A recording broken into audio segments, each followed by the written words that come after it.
If you really loved me, you'd let me sleep with him, she said. So I gave her my blessing, permanently. She came back 2 weeks later, pregnant and panicked. Hey viewers, before we move on to the video, please make sure to subscribe to the channel and hit the like button if you want to see more stories like this. Thanks. I used to think love meant patience.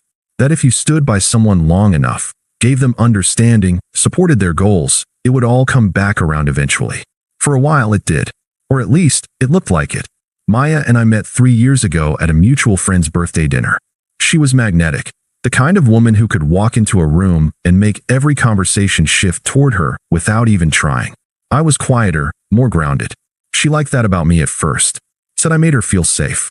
She was spontaneous, artistic, unpredictable. I was steady, logical, consistent. It balanced, or so I believed. Things started changing around the time she got her new job. It wasn't anything obvious at first. Just little comments. She'd come home talking about different energies and how people at work lived more authentically. Then came the phrases I didn't understand, about finding herself, about freedom, about how our generation doesn't need to cling to outdated rules. I tried to keep up. I listened, asked questions, tried to show her I respected her individuality. But every time I thought we were just having a deep talk, it somehow ended with her looking at me like I didn't get it. One night, she came home late from a work happy hour. I'd made dinner. She walked in smiling, her perfume filling the kitchen. "Don't wait up next time," she said casually, dropping her purse on the table. We lost track of time. "Did you have fun?" I asked. "Yeah," she said, grinning. "Ethan came too. You'd like him, he's hilarious."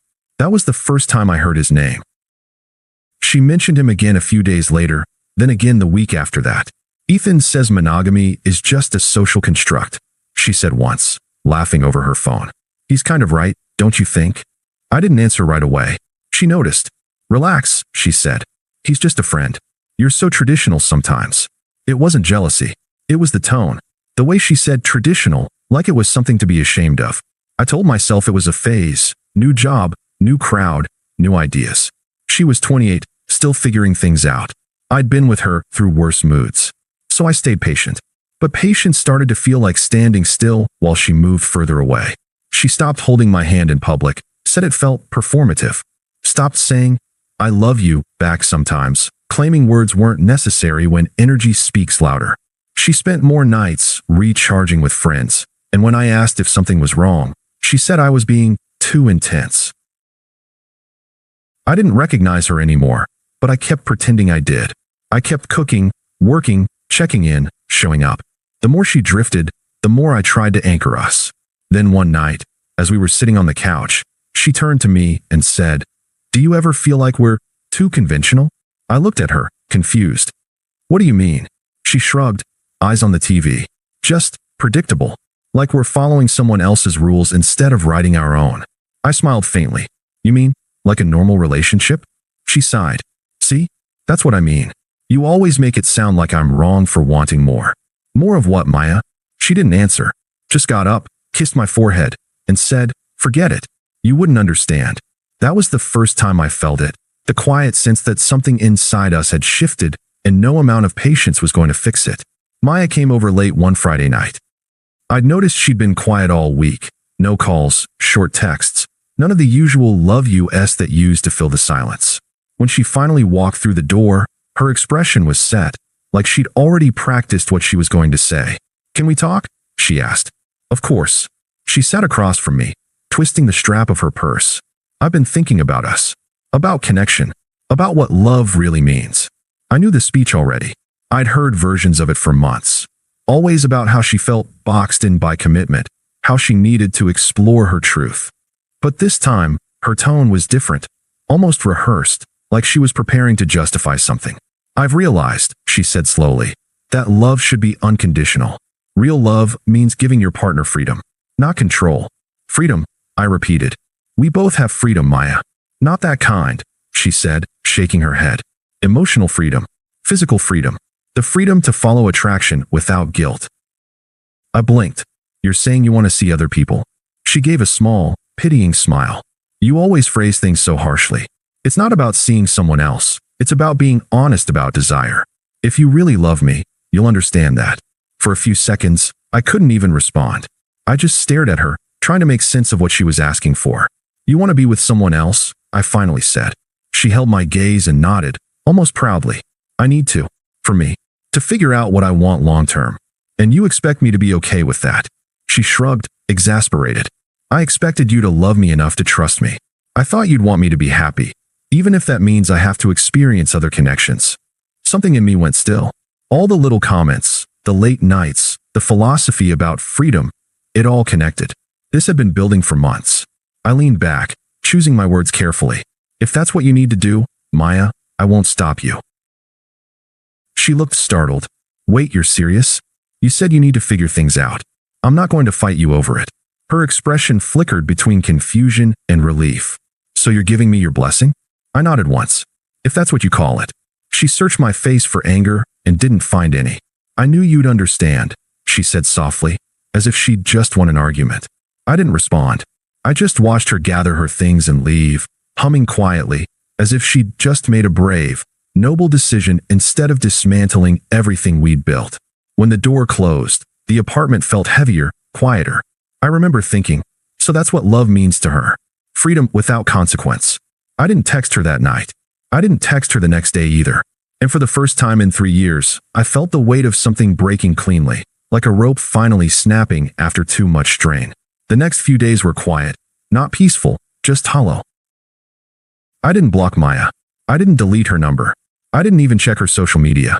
I just let the silence sit there between us and watched what she'd do with it. She didn't call, didn't text, didn't ask if I was okay. That told me everything. It was like she'd convinced herself she was the brave one, the enlightened woman choosing freedom, while I was just too traditional to understand. And I'll admit, part of me wanted her to realize what she'd thrown away. But another part, the quieter, tired part, already knew she wouldn't. Not right away. The apartment felt strange without her. Her coffee mug sat on the counter, her hairbrush still on the dresser. But I didn't touch any of it. I went to work, came home, and started living like someone who'd already let go, because in a way, I had. A week passed. Then another. Around the middle of the second week, I saw her name flash on my phone. Maya. My chest tightened, not with hope, but with curiosity. I answered, and before I could even speak, her voice came through the line, shaky and nervous. Hey, can we talk? Her tone wasn't calm or confident anymore. There was a tremor underneath, like she was holding something back. Sure, I said evenly. What's going on? I need to see you. It's important. I could tell she was in a panic, but I didn't rush to fill the silence. I let her sit in it for a moment before saying, all right, come by. She showed up that evening, eyes red, hair pulled back, wearing one of my old sweatshirts. She looked smaller somehow, like the wind had been knocked out of her. Maya, I said quietly, what happened? She tried to speak, but her voice cracked. I made a mistake. I didn't move. What kind of mistake? Her hands trembled as she rubbed her temples. I thought I could separate things. I thought it would make me feel free, but it didn't. It just made me feel empty. I stayed quiet. She was waiting for me to jump in, to comfort her, to take her hand and tell her everything would be okay. But I didn't. After a few seconds, she whispered, I don't even know how to say this. You can start with the truth, I said. Her eyes filled with tears. I think I'm pregnant. For a long moment, there was only silence. Then I said, calmly, then I guess you got what you wanted, freedom. Her face broke. Please, don't do this. I didn't mean for it to happen. Of course you didn't, I said quietly. You just wanted to find yourself, right? You said love meant letting you be with whoever you needed. She tried to reach for me, but I stepped back. For the first time since she'd left, I didn't feel pain. I just felt done. She broke down right there in my living room, crying into her hands. But I didn't move. I didn't reach out. I just stood there, watching the person who once told me love meant freedom, finally realize what freedom really costs. I don't even know if it's his, she whispered. I messed everything up. I know I did. I thought I could handle it, but I can't. I can't do this alone. That line, I can't do this alone, hit me in a strange way, because she had been so sure that being alone was what she wanted. And now, faced with the reality of it, she wanted me to fix the mess for her. Again, Maya, I said quietly, you made your choice. You asked me to let you go, remember? You said that's what love meant. Her face twisted in regret. I was wrong. I was so wrong. I didn't think, no, I cut in. You didn't want to think. You wanted to feel powerful. You wanted control. And now you're just scared because it finally hit you what that costs. She took a shaky breath, trying to pull herself together. I can't believe you're being so cold. Cold, I said, almost laughing. You told me you needed to sleep with someone else to find yourself. I told you to go. What did you expect me to do now? Welcome you back? Her eyes went wide, like the thought had never actually occurred to her until that moment, that I might really be done. I still love you, she said desperately. I know you love me too. I used to, I said simply. But that version of you doesn't exist anymore. Her lips trembled. So that's it. You're just going to throw us away? I shook my head. You did that weeks ago. She stood there for a long time, looking around the apartment like she was trying to find a trace of the man who used to wait up for her, who used to believe her excuses, who used to fight to keep her. But he wasn't there anymore. When she finally left, she didn't slam the door. She just closed it quietly behind her. That was the part that stuck with me, the silence. No final fight, no dramatic goodbye. Just silence. A few days later, her sister called me. Apparently Maya had moved back in with her parents and told them everything, or at least, her version of it. Her mom even reached out once, asking me to be understanding, saying Maya was confused and scared. I told her politely that I wished Maya peace and that we wouldn't be in contact again. And that was the end of it. For the first time in months, my life went still. Not empty, just still. I started sleeping through the night again. I started cooking, going to the gym, even meeting friends I'd been neglecting because every weekend had been about managing Maya's moods.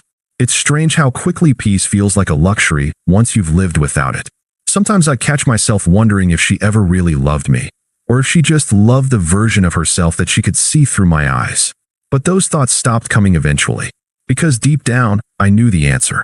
3 months later, I ran into her again, completely by accident. I was at a local cafe with a few coworkers, grabbing lunch between meetings. I just finished laughing at something one of them said when I heard a voice behind me. Ethan. It was soft, hesitant, but I recognized it instantly. I turned around. Maya looked different. Pale. Exhausted. Her hair was tied back messily, and her eyes had that heavy, restless look of someone who hadn't slept properly in weeks. She was holding a to-go cup, but her hand was trembling. Hey, I said calmly. Her lips parted slightly. You look different. I feel different, I said. She nodded, trying to smile, but her face cracked halfway through. I heard you got promoted. Yeah, I replied. It's been good. The team's great. Silence. She shifted her weight awkwardly. I'm living with my parents again. Things didn't work out with Lucas. I didn't react. I just looked at her, waiting. He didn't care about me, she said quietly. He just wanted to have fun. The second I told him about the baby, he disappeared. Blocked my number. His friends told me he's already seeing someone else. She looked up at me then, eyes glistening. I don't even know what to do, Ethan. I'm so scared. I'm sorry that happened, I said simply. But there's nothing I can do. Her face twisted.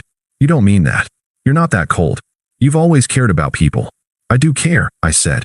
But I also learned that caring doesn't mean fixing what someone chose to break. She shook her head, tears spilling now.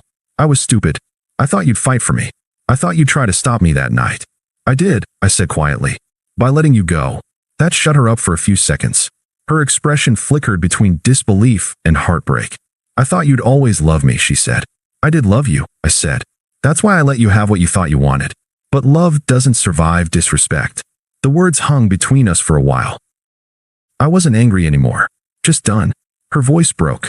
I miss you so much. Please, can we just talk? Maybe start over? I've changed. I smiled faintly.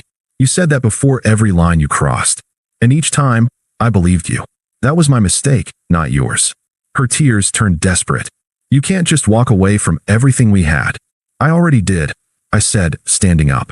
And trust me, it's the best thing I ever did for myself. She looked like she wanted to scream, but couldn't find the words.